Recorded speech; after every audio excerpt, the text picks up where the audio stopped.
नमस्कार, सुप्रभात। कैसे हैं आप? लीडरशिप का जो एक प्रोग्राम चल रहा है, इसमें आज मैं परिपक्वता एक लीडर में होना जरूरी है।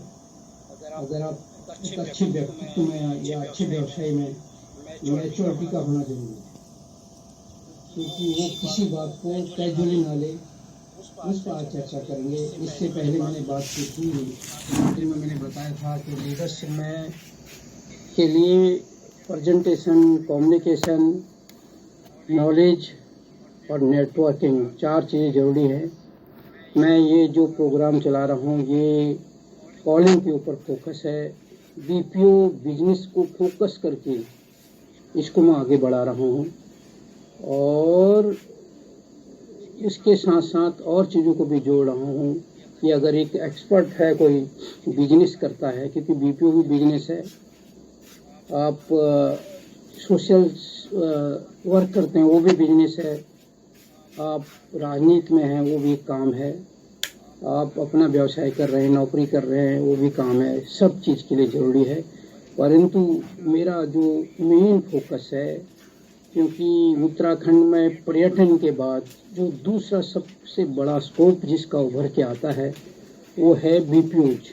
अगर बिजनेस की बात करें, बाकी तो वहाँ पर जो उस पर जो वहाँ की जल जंगल ज़मीन पर आधारित रोजगार है वो और स्वरोजगार है, वो बहुत हैं, उनकी संभावनाएं हैं। उस पर भी मैं सोच रहा हूँ कि कुछ प्रोग्राम लाऊं स्वरोजगार के ऊपर, कैसे कर सकते हैं, क्या क्या संभावनाएं हैं, क्या क्या मार्केट है, कहाँ से इनकी सबकी ट्रेनिंग मिलेगी, उस पर भी मैं विचार कर रहा हूँ।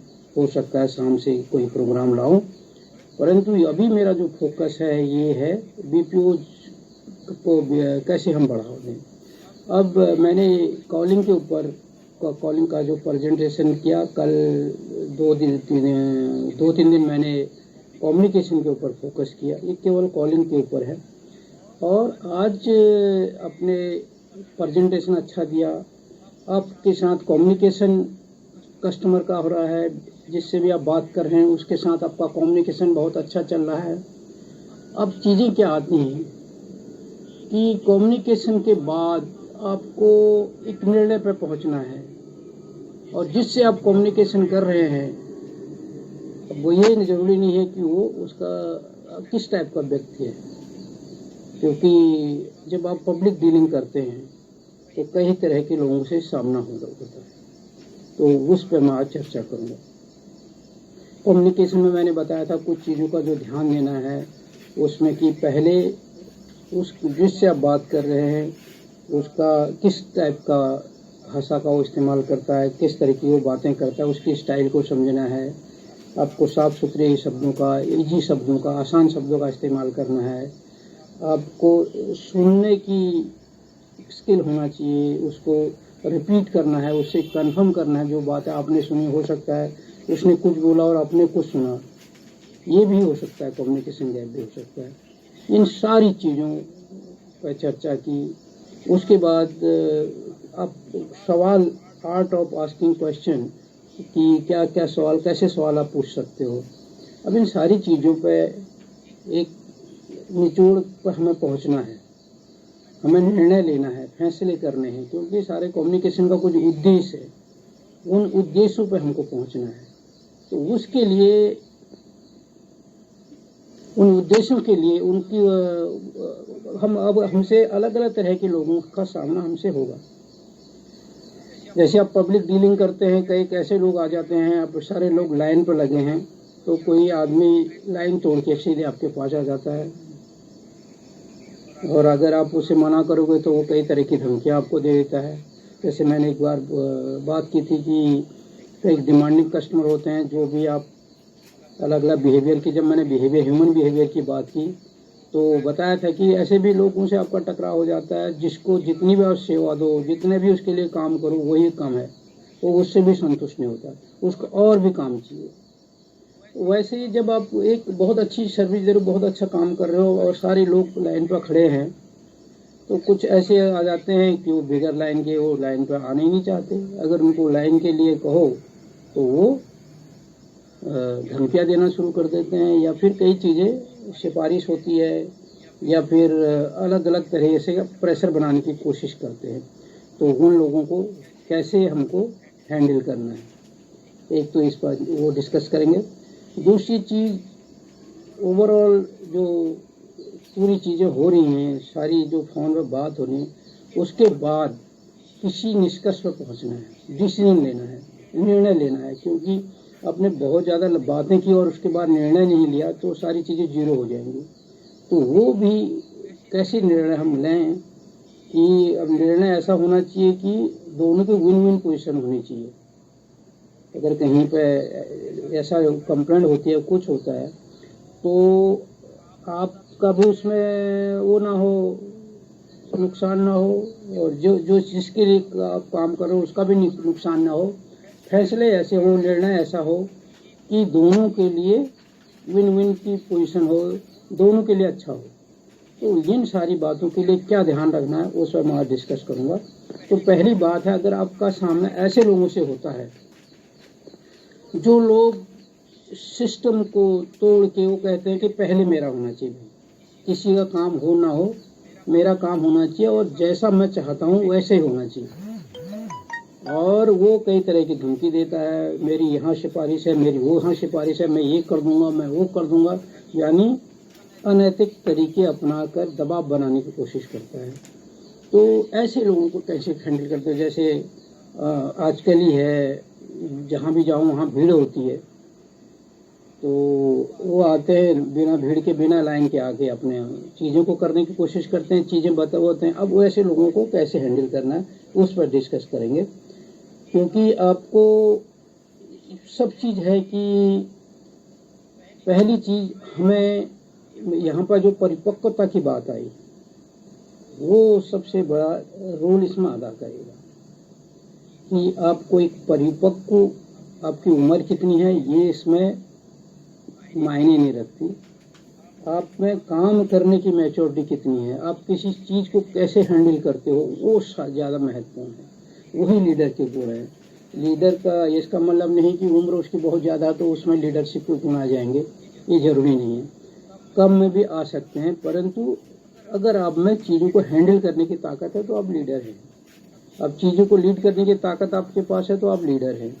तो यहाँ पे यह है कि आपके पास ऐसा व्यक्ति कोई आ जाता है, ऐसा कोई कस्टमर आ जाता है, ऐसे लोगों को हैंडल करना पड़ता है जो दूसरों के पहले से जो लोग लाइन में खड़े हैं वही चाहते हैं मेरा काम होना चाहिए पहले, और वो भी उसके हिसाब से होना चाहिए, चाहे उसके लिए आपको कोई भी व्यवस्था तोड़नी पड़े, अपने जो सिस्टम के खिलाफ जाना पड़े, वो चाहता है कि उसके हिसाब से होना। उनको कैसे हैंडल करना है, अब आपको उसको स्टेट वे आपने देखा भी होगा, ये तो प्रैक्टिकली होता है। जब ऐसे होते हैं लोग, उससे टकराव होता है, जब लोग बिगर लाइन के जाते हैं, क्या कहते हैं वहाँ पे कि भाई इस लाइन पर जाओ, सबके लिए तुम कोई अलग थोड़ी हो। ये तो उनका हैंडल करने का तरीका है, परंतु कहते हैं जैसे प्रैक्टिकली आपने देखा होगा, कोई लाइन तोड़ के चले जाता है तो सिक्योरिटी वाला आके कह देता है तुम अलग तोड़ जाओ, जाओ लाइन पर जाओ, लाइन लगो, इधर मत जाओ। परंतु आप as a expert, as a परिपक्व कैसे हैंडल करोगे? आपको उसको समझाना है भाई सारे लोग हैं, सारे लोगों का काम करना है, सारे लोग को उसी अकॉर्डिंग हैंडल कर रहे हैं, और क्लियर कट अगर वो कहता है नहीं मेरी यही सिफारिश है, मैं ये कर दूंगा, मैं वो कर दूंगा, तो उसको आपने as a expert, as a परिपक्व से बता देना है कि भाई हमारी जो लिमिटेशन है ये है, हम अपनी तरफ से जितना बेहतर आपके लिए कर सकते हैं वो ये चीज़ें हैं, जिसके अलावा आप बाकी आपकी स्वतंत्र, आपके लिए, आप अपने लिए स्वतंत्र हो, तो आप फ्री हो, आपको जो करना चाहें उसके लिए तो हम कुछ नहीं कर सकते हैं, परंतु हम जो बेस्ट आपका कर सकते हैं वो हम कर रहे हैं, हम करेंगे। इस तरीके से एक मैच्योर्ड आंसर आपको देना है, ये नहीं कि उसी की भाषा में जैसे मैं बता रहा हूँ कि जाओ वे पीछे लाइन पर खड़े हो जाओ, सारी लाइन पर आ रहे, तुम क्यों कौन होते हो, इस तरीके से नहीं। एज ए मैच्योर्ड आपको बताना है कि ठीक है आपका भी जो आएगा सारी लाइन पर खड़े हैं, जैसे आप सपोज आपका ही सामना उससे हो जाता है और वो बिगर लाइन के आ जाता है, केवल और इतना ही नहीं काम, वो और कुछ उसकी डिमांड नहीं है, वो चाहता है बिगर लाइन का मेरा काम हो जाए, तो उसको आपको एज ए मैच्योर्ड समझाना है कि सारे लोग लाइन पर लगे हैं और ये आपसे पहले से आए हैं, इनको आपसे ज़्यादा टाइम हो गया लाइन पर खड़े हुए, इनको हो सकता है आपसे ज़्यादा जल्दी हो, इसलिए ये लोग जल्दी आए, तो और जैसे आपका को वो है अर्जेंसी है, वैसे सबको अर्जेंसी है, तो हमारे लिए तो सारे बराबर हैं। इस तरीके से एक मैच्योर्ड आंसर देके आप उसको हैंडल करो। ये अब मैच्योरिटी झलकनी चाहिए, उसको ऐसा भी नहीं लगना चाहिए कि आपने उसको गलत ट्रीट किया। उसके बाद जो उसकी बातें हैं कि मैं ये कर दूंगा, मैं वो कर दूंगा, ये है वो है, जो है उससे बोला, बाकी तो ये तो आपके ऊपर है। हमारे से जो हो सकता है बेहतर हम यही कर सकते हैं, क्योंकि हमारे लिए सब बराबर है। ये तो हुआ उसको हैंडल। इन चीज़ों के लिए क्या है कि हमें जो लोगों में ये होता है परिपक्वता होती है। अब परिपक्व जो लोग होते हैं उनकी खासियत क्या होती है। अब इसमें सबसे बड़ी समझने की बात ये है कि परिपक्वता कैसे झलकती है, क्योंकि वो अपने अधिकारों की लड़ाई लड़ते हैं।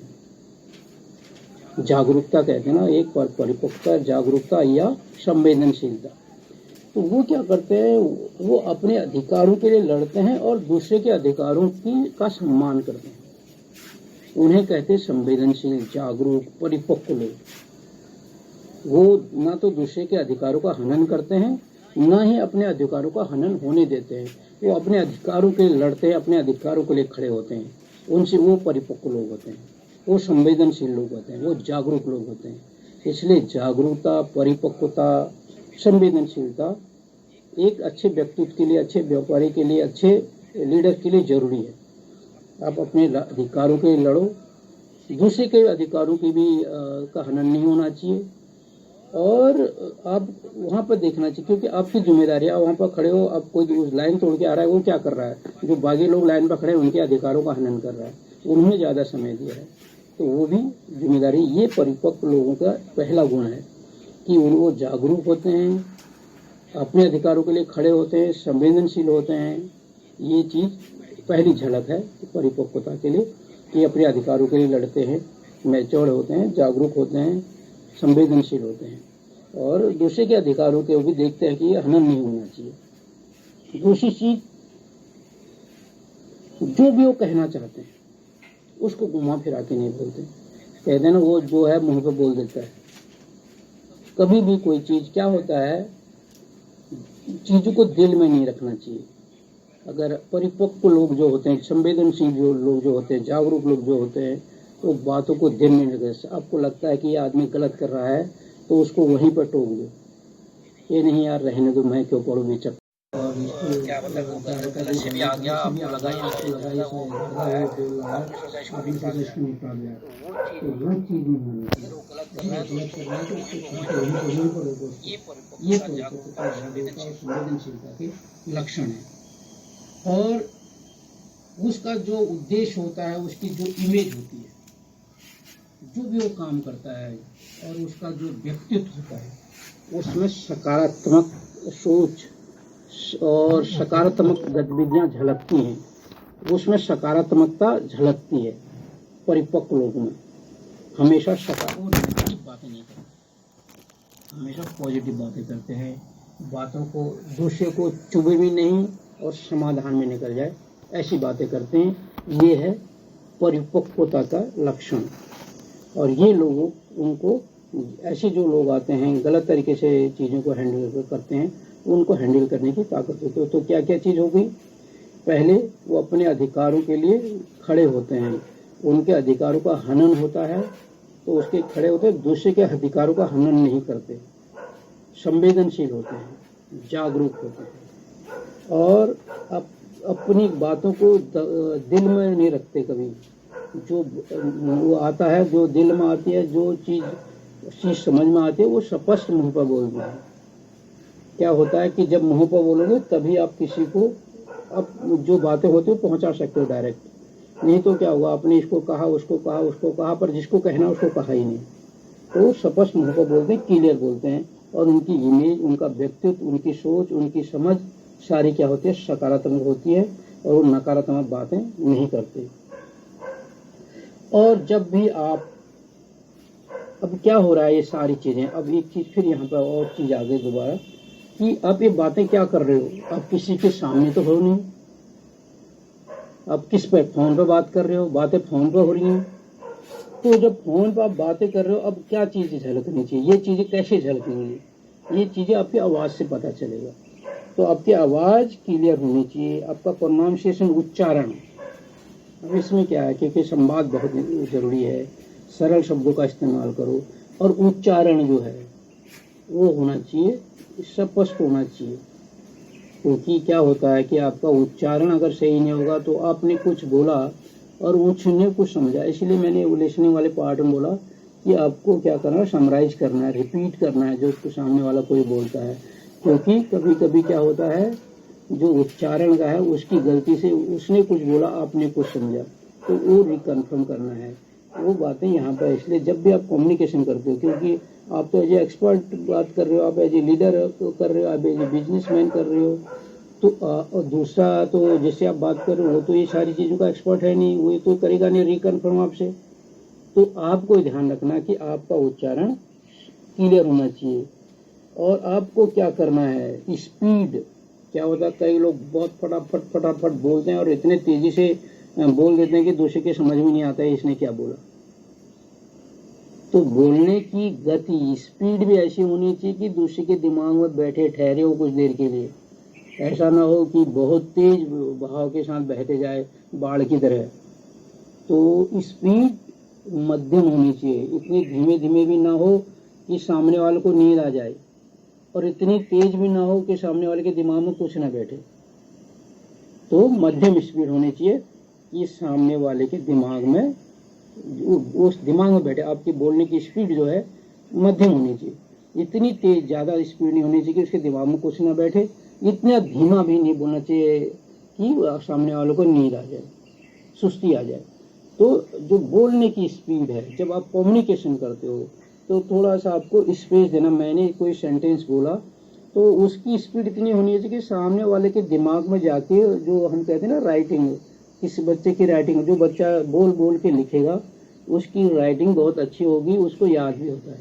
तो वही चीज़ है कि नहीं तो क्या होगा, हाथ से लिखते जा रहा उसे पता ही नहीं मैंने क्या लिखा आज।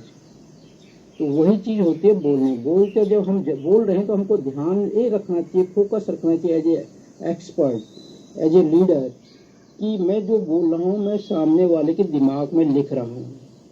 तो मेरी स्पीड इतनी होनी चाहिए कि वो सामने वाले के दिमाग में लिखे। ये नहीं कि मैं धड़ाधड़ बोले जा रहा हूँ और सामने वाले के दिमाग में कुछ बैठ नहीं रहा है। तो चीज़ें ये होनी चाहिए कि एक समझाने की टोन होनी चाहिए जिससे कि समझ में आ जाए। ये नहीं कि मैं मतलब वो देख रहा हूँ कि कम से कम समय में कितना ज़्यादा शब्द बोल सकता हूँ। स्पीड मध्यम होनी। दूसरी चीज टोन, जैसे क्या बोलते हैं, आयाम बोलते हैं, या तो वो क्या होना चाहिए, वो भी मध्यम होना चाहिए। यानी कि आप बहुत जोर से बोल रहे हैं, तेजी बोल रहे हैं, जोर से भी बोल रहे हैं, और ये चीज़ें क्या होती हैं, उसकी हो सकता है ज़्यादा तेज आवाज़ सामने वाले के कान में चुभे, उसको वो कर्कश लगे। तो इन चीज़ों का हमको ध्यान रखना है। क्या प्रोनाउंसिएशन क्लियर होना चाहिए, स्पीड मध्यम होनी चाहिए, टोन नॉर्मल होनी चाहिए, और इंफॉर्मेशन सही होनी चाहिए। जो चीज़ आप बोल रहे हो वो सही होनी चाहिए। अपनी तरफ से कुछ मत बोलो, सच बोलना है। जो चीज़ जिसके लिए है, अगर आप कोई चीज़ का प्राइस, आप दुकानदार हो तो उसका जो रेट है कस्टमर को खाली हवा में नहीं बोल देना है उसका रेट है। जब वो तुम्हारे पास लेने आया, क्योंकि अभी तो फ़ोन पर बात हो रही है, जब अपने उसको सप्लाई दी, कुछ दिया, उसके बाद रेट कुछ और हो गया। तो ऐसा भी नहीं करना है। जो भी जानकारी हो वो आपके पास सही होनी चाहिए, प्रॉपर होनी चाहिए, एक्यूरेट होनी चाहिए। जो मैंने जब स्टार्ट किया था FCR, फर्स्ट कॉल रिजोल्यूशन, उसका भी ध्यान रखना है। ऐसा ना हो कि उसको फिर दोबारा आपको कॉल करनी पड़ी, पहले तो आपने ये बताया था, आप तुम ये कह रहे हो, और उस समय जब फ़ोन होता आपने ये कहा था, आज आप ये कह रहे हो। तो इस तरीके की भी क्योंकि वो ये गलत इन्फॉर्मेशन दोगे तो एक शिकायत को जन्म देगा। और आपका काम क्या है कि शिकायत को कम से कम करना, आपके विन-विन पोजीशन वाली बात जो मैं कर रहा था वो क्रिएट करना है, असंतोष कहीं नहीं, सेटिस्फैक्ट्री लेवल बढ़ाना है, ये मेन उद्देश्य है।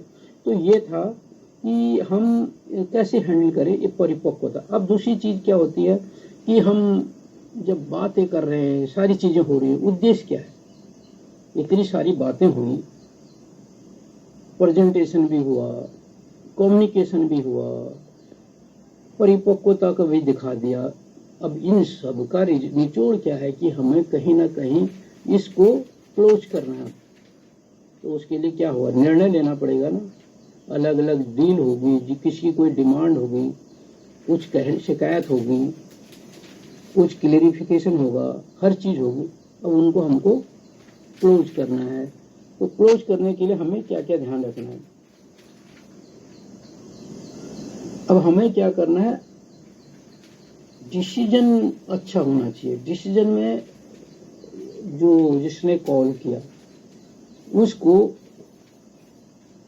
खुश होना चाहिए, वो सेटिस्फाई होना चाहिए, संतुष्ट होना चाहिए, और आपको भी संतोष होना चाहिए। वैसे तो आप क्या हो, आप तो लीडर हो, कस्टमर के लिए बैठे हो, तो आपका काम ही है कि कस्टमर का जितना भी अच्छा हो सके, जितना बेहतर ढंग से आप कर सको, मतलब बेस्ट सॉल्यूशन अपने कस्टमर को देना है। परंतु उस बेस्ट के अंदर अपना नुकसान भी नहीं करना है, अपने हितों को ध्यान में रखते हुए, क्योंकि अपनी जिम्मेदारी को ध्यान में रखते हुए अपनी सीमाओं के अंदर जितना भी आप बेहतर कर सको, क्योंकि आपकी सीमाएं हैं, सीमाओं के अंदर जो आप बेस्ट। क्योंकि होता क्या है, एक चीज और भी है, एक ध्यान इसमें रखना है कि आप अकेले नहीं हो, आप अकेले किंग नहीं हो, आप अकेले लीडर नहीं हो। जब आप बिजनेस कर रहे हो, जब आप समाज सेवा कर रहे हो, जब आप पॉलिटिक्स की बात हो रही है, रोजगार की या स्वरोजगार किसी की बात कर रहे हैं, प्रतिस्पर्धा सामने खड़ी है, आपका प्रतिद्वंदी आपके पैरेलल चल रहा है, समांतर चल रहा है, या फिर आपसे आगे भी निकल रहा है कोई, आपने उसको भी पछाड़ना है। जो आपके समांतर चल रहा है उसको भी आगे रोकना है, जो आपके पीछे चल रहा है उससे भी आपको आगे रहना है। इन सारी चीजों को ध्यान रखना है। तो आपको सबसे बेस्ट सेवा उसको देनी है, और अपनी सीमाओं के अंदर इस चीज का ध्यान रखना है। अपना नुकसान करके नहीं देना है, क्योंकि नुकसान करके दोगे तो ऐसे तुम पिछड़ जाओगे। पहली चीज है, रेस में क्या होता है, जब तुमने खाया नहीं, अपना खाए बगैर दूसरे को खाना खिला दिया, तो दूसरे दिन तुम किसी को खिलाने लायक नहीं रहोगे, क्योंकि तुम खुद ही नहीं उठ पाओगे भूख से। तो दूसरे को खिलाओ, वो कोई गलत बात नहीं है, परंतु खुद के खाने के बाद दूसरे को खिलाओ, ताकि तुम कल भी किसी को खिला सको। नहीं तो क्या होगा, तो आज तो भूखा रह के तुमने दूसरे की भूख मिटा दी, कल को तुम अपनी भूख मिटाने के लिए दूसरे की मदद तो छोड़ो, अपनी मदद करने लायक भी नहीं रहोगे। तो वही चीज इसमें भी है कि हम जब मजबूत होंगे तभी हम दूसरे को भी मजबूत और अच्छे हो देंगे। तो अपनी सीमाओं के अंदर हमें जो बेस्ट हो सकता है वो चुनना है, और दूसरा भी यही करेगा। अगर वो ऐसा नहीं करेगा, जैसे आप सुना होगा, कई कंपनियां आई इंडिया में और उन्होंने स्टार्टिंग में चीजें बहुत सस्ती कर दी, और स्टार्टिंग में सस्ती कर दी। अभी जियो का ही मामला है, बीच में उसने आया, डाटा फ्री कर दिया, ये फ्री कर दिया, अब उसने चीजें घुमा दी, और उसका रिजल्ट क्या हो रहा है कि कस्टमर अब उसके बारे में नेगेटिव सोचना लग गया है। तो ये चीजें जो मैंने एक स्टार्टिंग में इसके बारे में बात की थी, हमने कहा आपकी सर्विस का जो क्वालिटी है उसमें कंटिन्यूटी मेंटेन रहनी चाहिए। जो क्वालिटी आपकी डे फर्स्ट थी वो बाद में भी मेंटेन रहनी चाहिए, अगर आपको मार्केट में रहना है, अगर आपको मार्केट में अच्छी इमेज बनानी है। ये नहीं कि अब ये क्या है, एक ठगने वाली बात है। आपने क्या किया, स्टार्टिंग में दूसरे के कस्टमर को तोड़ने के लिए चीजें, ये फ्री वो फ्री, ये चीज वो चीज, और जब सारी चीजें हो गई फिर आपने दूसरे से भी महंगा कर दिया। तो क्या होगा कि दूसरा तो बदहुआ मजदूर तो है नहीं, हर आदमी जो मैंने बात की परिपक्व है, जागरूक है, तो वो क्या कर, संवेदनशील है, उसको वो भी देखेगा, वो स्विच वो कर देगा, स्विच कर देगा, वो अपना पोर्ट कर लेगा नंबर को। वैसे ही आपकी वो सर्विस में ये सब जगह लागू है। जब आप कोई काम करते हो, आप राजनीति में, वो राजनीति में ऐसे स्विच कर लेगा, अपने जब जैसे क्या होता है, जब वोट लेना होता है उस समय लंबे लंबे वादे कर देते हैं, और जब वोट मिल जाता है तो सारे भूल जाते हैं। तो लोग क्या करते हैं, अगले चुनाव में दूसरे को चुन लेते हैं। तो वही चीज़ बिजनेस में भी है। अगर बिजनेस में भी आप करोगे तो ठीक है, आपका 1 महीने तक जो आपका वो था प्लान था वो उसने ले लिया, अगले महीने वो कर देगा, स्विच कर देगा। तो ये चीज़ें हर जगह लागू होती हैं। आपको क्या करना है, अपनी सीमाओं के अंदर अपने हितों का भी ध्यान रखना है। अगर आपको लंबे समय तक रहना है, मैं जैसे जियो का उदाहरण दे रहा था कि जियो ने क्या किया। अभी भी लोग जियो के बारे में लोग कहते हैं कि जियो अभी भी घाटे में चल रहा है। अब ये उसकी पॉलिसी है, उसने स्टार्टिंग में ये फ्री कर दिया डाटा इतने महीने के लिए। अब क्या हो रहा है, जब वो चेंज करेगा अपनी सेवा का, अपनी सेवा की क्वालिटी चेंज करेगा तो कस्टमर बौखला जाएगा और कस्टमर भी स्विच कर जाएगा। तो वही चीज़ हर लेवल पे होता है। अगर अपनी सेवा का पहले आपने अपनी तरफ खींचने के लिए उसको उल्टे सुल्टे वादे किए, और जैसे वो तुमसे जुड़ा तुमने अपनी क्वालिटी चेंज कर दी, तो वो तुम्हारे से हट जाएगा। वही हर जगह होता है, चाहे वो पॉलिटिक्स हो, समाज सेवा हो, चाहे आप बिजनेस कर रहे हो। बिजनेस में क्या हुआ, आपने शुरू में दुकान खोली और ये फ्री वो फ्री करना शुरू कर दिया, डिस्काउंट भी ज़्यादा दे दिया, बाद में MRP से ऊपर बेचना शुरू कर दिया। तो ठीक है, जब तक फ्री था वो ले गया आपसे, जिस दिन देखा उसने कि आपको MRP से या उसके रेट पर दे रहे हो, या वो दूसरा जो फ्री देगा उसके पास से लेगा। तो ये कभी नहीं सोचना चाहिए कि मैं दूसरे को वो कर लूँगा एक बार, क्योंकि कस्टमर क्या है, कस्टमर ऐसा तो है नहीं, अंधा है। आज लॉयल जरूर बन जाता है, तब तक लॉयल बनता है जब तक उसके हित हैं। अभी जो पॉलिटिक्स में वो होता है ना, अंधभक्त या चमचा, परंतु जब आदमी का अपने ही स्वार्थ की बात होती है, वो सब लॉयलगिरी वहीं तक रहती है जहां तक उसका हित है। जब वो देखता मेरे हितों का नुकसान हो रहा है तो वो स्विच कर जाता है। तो इस चीज़ों का ध्यान रखना पड़ेगा। हमको परिपक्वता और जागरूक संवेदनशील होके काम करना पड़ेगा कि कोई आदमी ये नहीं है कि वो मेरे हिसाब से चलेगा, वो कभी भी स्विच कर सकता है। इसलिए जब भी हमको डिसीजन लेना है, अब बात हो रही है डिसीजन पे, तो हमें इन चीज़ों का भी ध्यान देना है। पहली चीज, अपनी सीमाओं के अंदर अपने हितों की रक्षा करते हुए हम ऐसी उसको बेस्ट सर्विस दें जिसको हम कंटिन्यू लंबे समय तक बना सकें। इस चीज का ध्यान रखना है। अब इन चीजों के लिए क्या करेंगे? अब क्या हो सकता है कि अगर तुमने ऐसा नहीं किया, अपने बातें लंबी की, सब कुछ किया, उसके बाद आप सॉल्यूशन तो कुछ नहीं दे पाए, तो कस्टमर क्या होगा? कस्टमर को गुस्सा आएगा, कस्टमर गुस्सा हो जाएगा। तो आपका ध्यान इसमें रखना चाहिए, हम बातें कम से कम करें, चीज़ों पर फोकस करके बात करें, उसको बेस्ट सॉल्यूशन दें, ऐसा बेस्ट दें कि आपको ये लगे। देखो मार्केट में कौन क्या कर रहा है वो अलग बात है, परंतु आपके दिमाग में आप एज ए एक्सपर्ट जो बेहतर कर सकते हो आपको करना है। दूसरा जो कुछ कर रहा है, क्योंकि कस्टमर, मैंने कहा था डिमांडिंग कस्टमर ही होते हैं, वो जब आएगा वो तो कहेगा दूसरा तो इतने का कर रहा है। तो आपका यही कहना, जब मैंने ह्यूमन बिहेवियर की बात की तब भी यही बात आई थी कि कुछ लोग ऐसे होते हैं उसको कुछ भी दे दो उसके लिए कम है। तो आपका निर्णय यहाँ पर ये होना चाहिए कि भाई मेरे से जितना बेस्ट हो सकता है ये है, उसके बाद ये आपका डिसीजन है, ये आपके अंदर है कि आपको क्या करना है। वो मेरे को दूसरा क्या कर रहा है उससे मैं कुछ नहीं जानता, मैं जो कर सकता हूँ, मैं बेस्ट जो कर सकता हूँ वो यही है, ये आपको अपनी तरफ से कहना है। क्योंकि उसके बाद ऐसा ना हो, ये आपके अंदर है कि आप कुछ ऐसी सर्विस दे दे, आपने बेस्ट से कुछ नीचे दी, फिर उसने आपकी कंपनी में किसी से और से बात की तो उसने आपसे बेच दी, उसमें क्या होगा? आपकी इमेज भी को भी नुकसान होगा, जो आपका व्यक्तित्व है उस पर असर पड़ेगा। तो आपको अपनी तरफ से वो लिमिट टच करनी है हमेशा, जिस लिमिट पर कोई टच ना कर सके, करेगा तो उसी के बराबर ही चलेगा। जैसे जो आपने किया वही दूसरा कर सके वही करना है बेस्ट। इसलिए आपको हमेशा जब भी आप डील करते हो, जब भी आप किसी को सर्विस देते हो, किसी से बात करते हो, वो बेस्ट लेवल को टच करके करो, जिसको दूसरा कोई भी करे उसी लेवल तक पहुंच सके, उससे ऊपर ना जाए। उस नहीं तो क्या होगा, आपके व्यक्तित्व पर असर पड़ेगा, आपके जो एक इमेज है उस पर फर्क पड़ेगा, आपकी जो लीडरशिप है उस पर फर्क पड़ेगा। तो इसलिए आपको सबसे अपने हितों को ध्यान में रखते हो, क्योंकि दूसरा जो करेगा वो भी अपने हितों को ध्यान में रखेगा करेगा। अगर अपने हितों को ध्यान में नहीं रखेगा तो वो खुद ही गिर जाएगा, कुछ तुमको अपने हितों का नुकसान करेगा कि तुमको बेनिफिट दे पाएगा। तो आपको ये करनी पहली चीज ध्यान। दूसरी चीज, जब आप कस्टमर को वो करते हो तो आपको कुछ चीजों का ध्यान रखना है। आपको पहली चीज उसकी समस्या को समझना है।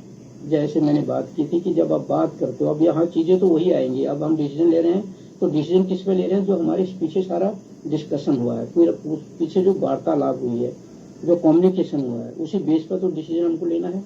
तो हमको उस दौरान हमने क्या करना है कि जो कंप्लेंट अगर कस्टमर कर रहा है, कोई शिकायत अगर कस्टमर कर रहा है, तो उस शिकायत को समझना है और फिर उसका क्या करना है, हमको मूल्यांकन करना है उसका। अपनी तरफ से अपने दिमाग में जब बात चल रही है उसी दौरान मूल्यांकन करना है और जानकारियां इधर उधर से भी जुटानी। और जानकारियां क्या जुटानी, क्योंकि आप लीडर हो, आप उसको तो हो सकता है जो कंप्लेंट लेके आए हो तो उसका तो पहला अनुभव हो, परंतु आप जहाँ पे बैठे हैं आपको तो इस तरह की कई कंप्लेंट आई होंगी, आपने ऐसे हुआ कई को सॉल्यूशन निकला होगा, तो आपके पास तो एक एक्सपीरियंस होता है, आपके पास एक अनुभव है। तो आपने क्या करना है कि उनका आपके पास अल्टरनेट क्या है। अब वो कहेगा मेरी तो ये, इससे तो मेरे को बड़ी दिक्कत आ रही है, किसी सेवा को आपसे ले रहा है और उसने कहा यार मैं ऐसा ऐसा कर रहा हूँ और मेरे को इससे बहुत ज्यादा दिक्कत आ रही, मैं तो बड़ा परेशान हूँ इससे, और मैंने तो आपका वो क्या ले लिया, एक मुसीबत मोड़ ले ली। इस तरीके का कंप्लेंट आती है कि मैंने आपकी ये सर्विस क्या ले ली है तो मेरे लिए मुसीबत खड़ी हो गई। अब आपको क्या करना है, और आपके पास अनुभव भी है। जैसे आप किसी फोन करते हो, अगर आपके मोबाइल में कोई दिक्कत है, आप कहते हो यहाँ तो सिग्नल ही नहीं रहता, यहाँ तो ये दिक्कत होती है, मैंने तो आपका वो क्या लिया, प्लान क्या लिया आपके, तो मेरे को तो वो आपका सिम क्या लिया, मेरी दिक्कत हो गई है, मेरे लिए तो समस्या खड़ी हो गई। अब उसको तो जिससे आप कंप्लेंट कर रहे हो केवल आपकी कंप्लेंट तो जा नहीं रही है उसके पास, आपकी अकेली शिकायत तो जा नहीं रही है, तो उसको तो लंबा एक्सपीरियंस है, उन एक्सपीरियंस का उसके पास सॉल्यूशन भी उसने कुछ निकाला होगा, तो वो आपको उस अकॉर्डिंग सॉल्यूशन देगा। तो आपको भी वही सोचना है, क्योंकि ये तो एक अनुभव है।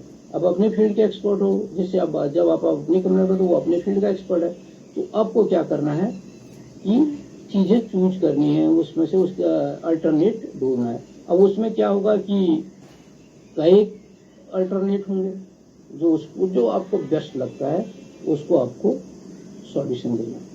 तो यहाँ पे क्या है, आपका अनुभव काम आएगा, और आपने कितने लोगों से इस तरीके से हैंडल की है चीज़ों को, कितनों को कम्युनिकेशन करके आपने कैसे संतुष्ट किया है, वो चीज़ काम आएगी। और जो आपका परिपक्वता है, मैच्योरिटी है, वो सारी चीज़ें काम आएंगी। इन चीज़ों को ध्यान में रख के आपको एक सबसे बेस्ट सॉल्यूशन निकालना है। इसके बाद ये आज यही था कि हम एज ए परिपक्वता होनी चाहिए, उन परिपक्वता की झलक कैसे दिखाएंगे हम, वो मैंने आपको बताया था। और डिसीजन कैसे लेंगे ये मैंने आज बताया। आगे मैं जो बताऊंगा कि अब क्या हो जाता है कि आप कोई काम करो तो दूसरे को उसमें आपत्ति होती है, आपके कामों पे, आपके काम के तरीकों पे दूसरे को क्या होती है, आपत्ति होती है, ऑब्जेक्शन होते हैं, वो कोई ना कोई अड़ंगा अड़ाते हैं। तो ऐसी आपत्तियों को, ऐसे ऑब्जेक्शन को कैसे हैंडल करेंगे।